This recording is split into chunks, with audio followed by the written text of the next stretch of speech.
Hello, I'm Mr. Martin, the principal at Piccowaxen Middle School, and I'm elated to welcome you back to Piccowaxen for Phase 2. For some 7th and 8th graders, I'm saying welcome back to you.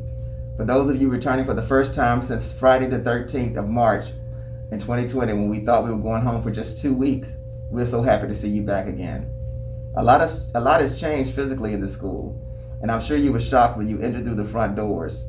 To those of you who are brand new to Piccowaxen, you probably have no idea where anything is. 6th graders, we never did get a chance to have you visit the school last year like the other 6th graders did before.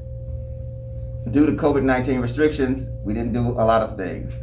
Never fear, we have not forgotten about you. We will be giving you a brief orientation today so you will be familiar with your classes and their locations as well. Students, as you come back to school, there are some practices and procedures we need you to familiarize yourself with to ensure your safety and the safety of others. First, we have Ms. Gold, who will talk to you about wearing masks and how to wear them properly at all times.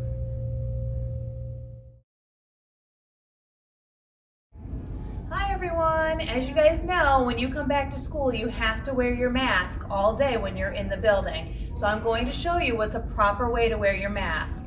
It's got to go behind your ears. It must cover your nose, so you can see my nose is completely covered and the bottom comes down under my chin. You shouldn't be able to see my nose pop out at the top or my chin come out at the bottom. All of this needs to remain covered at all times. When you are in Phase 1, the schedules that you follow will be the same schedule you're going to follow in school. The only difference is that you are in school and you'll be moving from class to class. Normally, you don't need to be directed to show how to move across the classroom or across the school. However, expectations and procedures are quite different during a pandemic. We can no longer move freely throughout the hallways as we once did. In order for us to all remain safe as possible, it will require us to move and follow very specific guidelines. Ms. Truesdale is going to show you how we move from class to class safely. The rest of us will demonstrate. Hello Pickle Panthers, we're now going to show you how to transition in the hallways. As you can just hear, the bell went off. And now we're going to have students leaving Miss Nelson's classroom. One by one they're going to exit. You're going to notice they are walking down the right side of the hallway, nice and spaced out, 6 feet apart.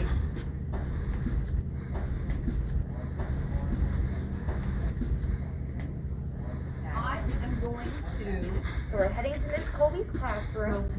They're staying spaced out. So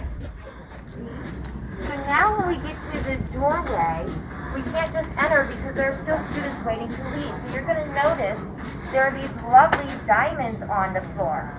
So what you have to do is you're going to stand across from a diamond. Do not be like Miss Gold and stand on the diamond because then you're not spaced out socially. You can be across from each other, or you could be down one. But we're going to use the entire wall going down. There's lots of diamonds for you to be across from until Miss Colby gives you the directive to come into the classroom, which we will still say socially distanced, and enter into the classroom. CDC regulations dictate that we should remain 6 feet in distance from each other while wearing a mask when we're in the same room with others for extended periods of time. Your teachers have gone through great lengths to ensure that you are properly distanced from each other while in the classrooms. Mr. Marcioni will further explain to you the classroom setup and show you some neat accommodations we've made for you.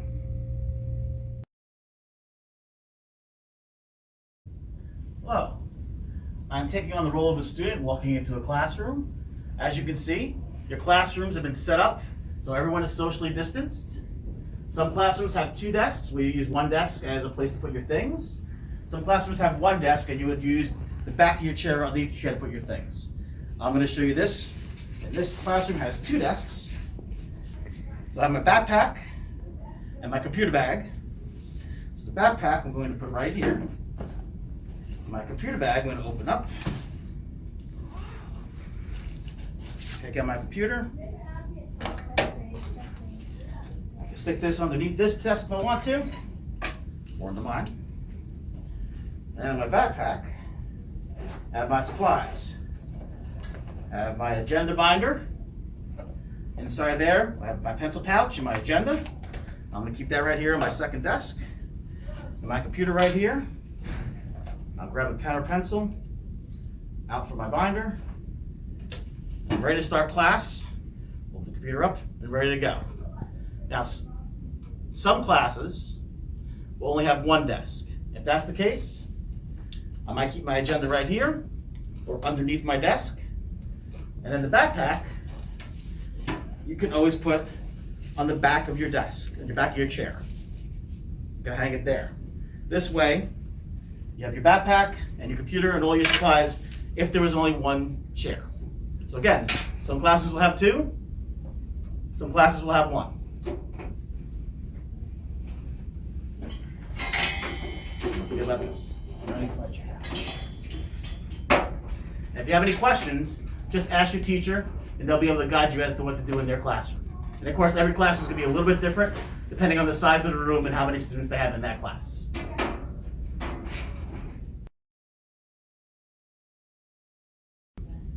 Some of your teachers are going to be asking you to sanitize your area. Your desk is your area, whether you have one desk or two desks. Some teachers will be going around and spraying and you'll have to use the paper towels to wipe. Some teachers might have a different system. Some teachers might go home and just give it a squirt and then ask you to just go ahead and wipe to sanitize it for the next student that's coming into your class. And some teachers might have a different system, but ask your teacher and they'll explain how they want you to do it. When you were home, flex time afforded you the opportunity to turn off your laptop and have 30 minutes to do whatever you needed to do. The schedule for in-person learning is the same schedule that students follow at home. However, flex time in school will look different from the flex time at home. Mrs. Gold is going to talk to you about what flex time looks like in school. So something we haven't talked about yet is flex time. You guys have had flex time in the virtual world since the beginning of the year. You're still going to have flex time even if you come into the building and you're here in person. During that flex time, you may do work to get ahead, get your homework done, get your makeup work done. Your teacher may look at you guys and say, hey, it's a beautiful day outside. Would you like to go outside for a few moments? And give you a mask break outside. You guys may go outside and just sit in the sun and enjoy the day for a moment. Take a quick walk around the building. Another thing we're going to do with flex time has to do with that second block, the second class that you're in for the day. That flex time, we're going to roll into your lunch and exercise hour. So every grade level will have 30 minutes of lunch, 30 minutes of flex, and 30 minutes of exercise. So each grade level will have one specific place to be for the 3 half-hour sessions. So from 10:15 to 10:45, you will either be in flex, lunch, or exercise. At 10:45, your entire grade level will move to the next area, whether it's lunch, flex, or exercise. And again, at 11:15, you'll rotate one last time. So everybody gets their 30 minutes of flex from second block, 30 minutes of exercise, and 30 minutes of lunch. At times, a need may arise for a student to go to the restroom, to the nurse's office, or to see a counselor. In the past, students would simply request a pass and then go to the desired location. Now, due to a need to control the number of people gathered in any area, we have changed the hall pass procedure. If you wish to go to the nurse, your teacher will call the nurse first. Once the nurse says that you may come, the teacher will give you a pass to the nurse. There may be times that the nurse will ask that you wait because she's already working with another student. The same is true with the counselor's offices. If you have to wait, you'll have to wait for the counselor to give you the green light to come there. Please do not go to the counselor's office or to the nurse's office between classes without permission. That is not safe behavior. Failure to adhere to the procedures could ultimately result in your phase 2 in-person learning being revoked. When you need to go to the restroom, your teacher will send only one student at a time, not one boy and one girl, but one student at a time. CDC guidelines have taught us that an effective way to protect ourselves from COVID-19, in addition to wearing our mask, is washing and sanitizing our hands. Whenever you're in the restroom, remember to wash your hands before leaving. In every classroom, there's a dispenser with sanitizer for your use. Students should get into the practice of sanitizing between classes Here is Nurse Freeman to talk to you about ways of keeping your hands clean. Hi, I'm Nurse Freeman. I'm going to show you how to properly wash your hands. I'm going to turn on the water, get some soap. I'm going to wash your hands for a solid 20 seconds, going in and out.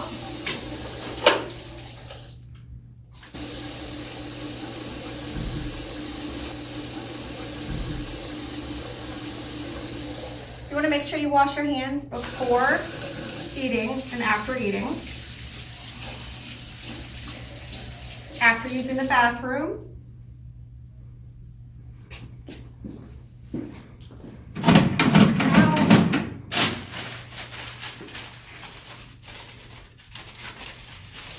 Now, if you're out in public and you have a door handle, sometimes I like to grab an extra paper towel to open the handle. But here, that's not the case. What about breakfast and lunch? Lunchtime during a pandemic is quite different than what you've been accustomed to. Ms. Gold, tell them about it.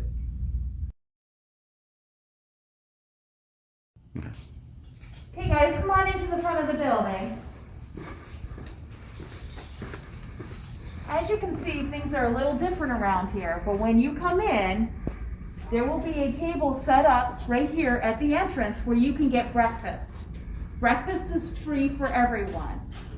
The deal is you come in, and if you want the breakfast, you take one bag and keep it moving.